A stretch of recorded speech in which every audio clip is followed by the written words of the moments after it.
Welcome to another Railroads Online video. Not even a showcase at this point because the only thing to see here is how broken the game is for me right now. Yeah, came back from a trip to my family to see that the game has finally gotten the long-awaited update to Unreal Engine 5 on the main branch. Long-awaited not necessarily in anticipation and really looking out to getting started on it, but more for me in a dreadful kind of way because from me testing out the beta branch back then, I knew it was not gonna run well for me. The shadows are all kind of weird. The textures are not loading in that well, not completely. And that all has to do with my PC being a bit old and not having an 8 GB graphics card. So yeah, this is what I have to deal with here. I want to make this video not only to talk about my situation, but to also give you guys options if you are affected by the same thing. So let's get into your and my options if you have the same thing happening to you. First up, there still is a beta branch available, thankfully. So you can go onto the legacy branch with the UE4 version of the game, so the latest version before this update. And you can just keep playing on that. It should run as well as it used to. However, it also means that that version is not gonna get any more updates. I think it was the decent thing to do from the developer, because otherwise updating to Unreal 5 would definitely rip the game away from some people who paid for it, and that's never a good thing with how steep the increase in system requirements is with this version of the game. So at least having a version that works for you, if it used to work, that's a good thing to have. However, it's of course going to exclude you from getting any more updates to the game, and I think especially for something that's unfinished, it's not ideal. So yeah, that's gonna be at least a thing that you can deal with if you can't get this current version to run properly, but no more updates for you. And yeah, I mean, you don't necessarily always buy early access games for the state that they are in at the time that you're buying, but hopeful that it will improve. Although then again, the clever thing is to wait until it gets to a point where you are still somewhat happy with where it's at, because there's no guarantee that it's ever going to get better. However, yeah, at least there's a version that you should be able to run. There still might be some issues if you booted up the Unreal Engine 5 version. It may not allow you to get into the Unreal 4 version, which I had happen when it first only was on Unreal 5 in the beta version. So in order to get it to run on the Unreal 4 engine again, you would likely need to go into your app data folder, local, ARR, so American Railroads, the name of the old version of the game that this has just been built upon.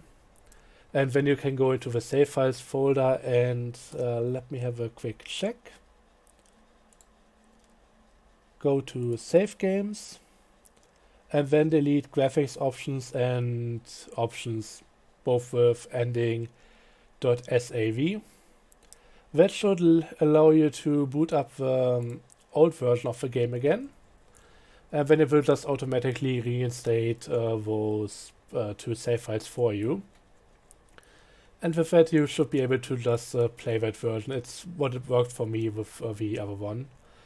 I think there used to be a third file, and you can also delete that if it doesn't work for you right away. Just make sure you don't delete anything with the name slot and a number behind that, or anything that you put in there in addition to that. But yeah, that's how you get onto the legacy branch. For me, I think I'm maybe just sticking with this version for the time being if I get the shadows deactivated, because that's the thing that's really irking me. The textures aren't amazing, but I can handle that. At least it's running smooth for me, so that's something good here. Running smoother than it used to. So maybe running the game as is could be an option. upgrading the PC, well, that's gonna be a costly option, but maybe you can find some good parts that work, but yeah, that's gonna depend on a whole other set of things, so not gonna get into that too much. Only thing is, from what I heard, you need a graphics card with at least 8 GB of RAM. Otherwise, not all the textures will work, and yeah, it needs to be likely what it can also do with ray tracing, although that's more of a standard by now. Not one with the graphics card I have used to have, and while it was able to run some games decently enough, well, this one apparently not. So I don't know if this is necessarily anything to do with ray tracing, but I would assume so. And yeah, the other option is just play something else, which I think I'm gonna be doing for the next bit. I don't see myself going on to the beta branch. And let's now get into why I haven't uploaded in a while. First up, I've been very busy and under stress quite a bit from my exam season, which I'm finally done with, so finally some time to breathe, to get back on track and not just come home fully exhausted, fall into bed and get back up for the next day because, well, you kinda have to. But during that time I just didn't have the energy and the desire to play this game. But besides that, I also knew that this update was going to come eventually, so I kinda had this looming over me as well, so I just didn't want to spend much time with this version of the game. I don't think I'm gonna be going on to the legacy branch for this. I'm planning on updating my PC setup anyway, so that should be all good. I mean, if I'm getting a brand new PC and it cannot run this game, it definitely has something wrong with it. But yeah, for the time being, I don't really feel like doing too much in this game right now, so I'm just gonna not bother and play something else.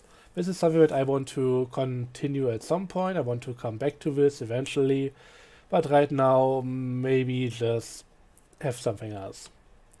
So yeah, the Showcase series is on hiatus until further notice, but I'm definitely planning on getting back to that eventually. And then Unreal Engine 5 running hopefully perfectly well and everything. But it's gonna take a while, gonna get the new PC beforehand. I do have time for that right now, but I'm a bit hesitant to make that update or make that upgrade.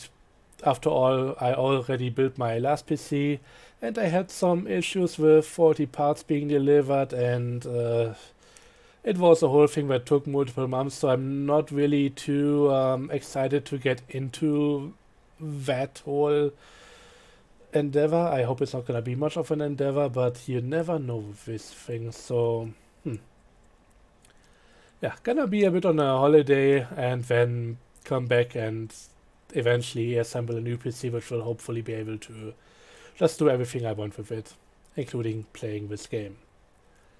Until that time, yeah, it's gonna take a moment. Also, I just wanted to talk a bit about this whole Unreal 5 update in general, because that's not something that I've seen happen too often. I mean, sure, if you have a long-running live service like something like World of Warcraft, of course, eventually they are going to update some textures and all that, and that's gonna increase the system requirements at least a bit. Also had that happen with some other games where you come back after a few years and it just runs a bit worse because of the same thing.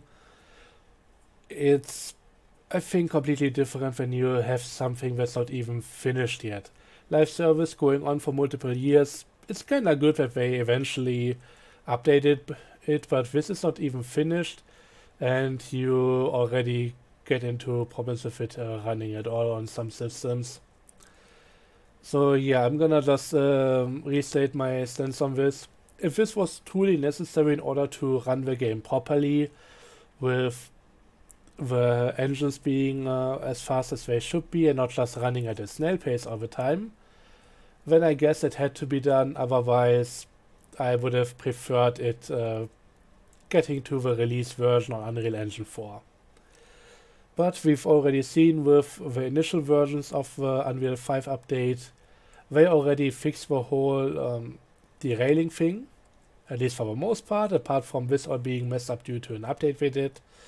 But overall, if I was to run a train on this version, I'm pretty sure that it's gonna not just derail after going over a certain speed on a perfectly straight line. But that remains to be seen. At least on this version, with how broken it is, but generally speaking, yeah, it does work. So, yeah, at least with how it's going, I expect the game to have a bit more of a brighter future than what it used to have on the Unreal Engine 4 version, so I guess that's all good there. Still not ideal by a long shot, but overall you have to keep in mind that handling collisions is not something that is easy for a lot of games. So this kind of thing, we have multiple different cars right behind each other, just going on the same rail, constantly colliding with each other. That's not a small feat for a video game, so I guess this was necessary. But anyways, at this point I'm just really guesstimating and rambling on about this. There have been a few more additions that I want to quickly go through, which I'm kind of happy that at least we got them right now. In terms of locomotives, there has been a change for in terms of a few more cars. I don't know how these are going to work. I should try this out at some point. Okay, we can get some tools on this. That's kind of neat. Lock-in steel pipe. I'm really curious how this is supposed to work, because I remember the whole thing with skeleton cars where just the whole lock used to shrink a little. I can see this being a lot more extreme on this car, and I'm not looking forward to this. I don't know. Unless the regular package length and width would fit onto one of those smaller cars, I don't think they should be made like this at all. It's kinda weird. Unless they did something to split the locks in half or something. Who knows?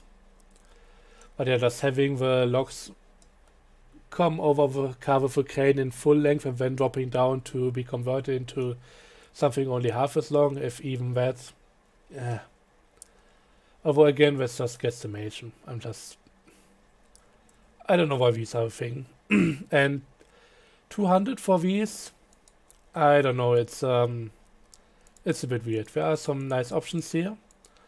But the main thing I want to show here is that the menu should maybe be a bit updated, because when you come to the engines, the close button is not even on the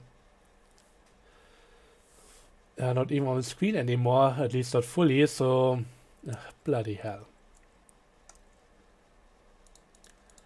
No new things over here, apart from, I think, some update to the Glenbrook, but I don't know. Oh, it doesn't even really load in well enough for me to get the whole picture on the texture, but 13 paint options is definitely a bit more than it used to have.